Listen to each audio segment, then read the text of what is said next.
BJP को दलितों से इतनी नफरत क्यों? बड़ा खौलासा विधानसभा चुनाव में नायब सैनी को फिर से मुख्यमंत्री बनाने की लड़ाई छोड़कर कांग्रेस सरकार में दलित मुख्यमंत्री बनाने की मुहिम चलाने वाली बीजेपी खुद दलितों की कितनी हितैषी है, आज इसका खुलासा करते हैं। भाजपा की स्थापना 1980 में हुई थी। इतने साल में बीजेपी ने अलग अलग राज्यों में दर्जनों सरकारें बनाई। ज्यादातर राज्यों में बीजेपी की सरकारें रहीं। कई जगह 10-10, 20-20 साल तक बीजेपी सत्ता में रही, आज भी हैं। लेकिन क्या आपको पता है कि आज तक बीजेपी ने किसी भी राज्य में कभी किसी दलित को अपना मुख्यमंत्री नहीं बनाया? एक भी नहीं। आज भी सबसे ज्यादा राज्यों में बीजेपी की सरकारें हैं, लेकिन किसी भी राज्य में बीजेपी का दलित मुख्यमंत्री नहीं है। दलितों के प्रति बीजेपी को नफरत नहीं है, तो भाजपाई बताएं कि आज की तारीख में क्या किसी भी राज्य में पार्टी का अध्यक्ष अनुसूचित जाति से है? कोई एक दो नाम बता दो बस। मैंने अपनी तरफ से पूरा सर्च मार लिया, मुझे नहीं मिला। कोई भाजपाई अपने किसी दलित प्रदेश अध्यक्ष का नाम बता दे, मैं इस पोस्ट में जोड़ दूंगा। जहां तक राष्ट्रीय अध्यक्ष की बात है, तो बीजेपी ने एक बार गलती से अनुसूचित जाति के बंगारू लक्ष्मण को राष्ट्रीय अध्यक्ष बनाया था, लेकिन 1 साल के भीतर ही उन्हें पद से हटा दिया गया। आज तक बीजेपी को इस पद के योग्य कोई दलित नेता नहीं मिला।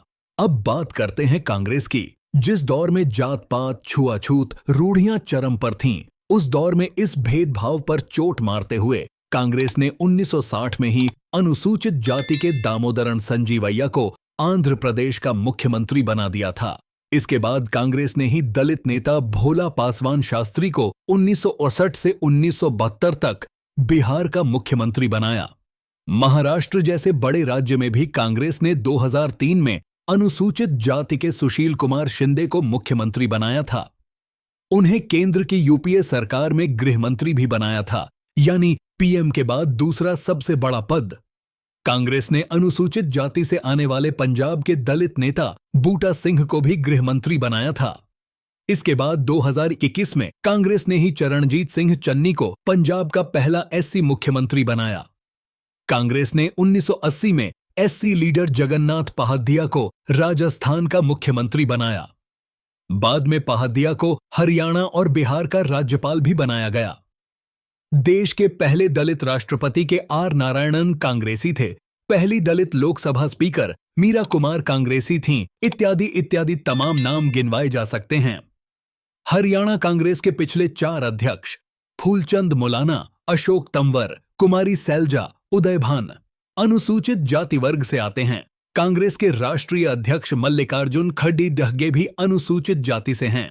लेकिन फिर भी बीजेपी को कांग्रेस के भीतर दलितों के सम्मान की चिंता खाई जा रही है। पता है क्यों?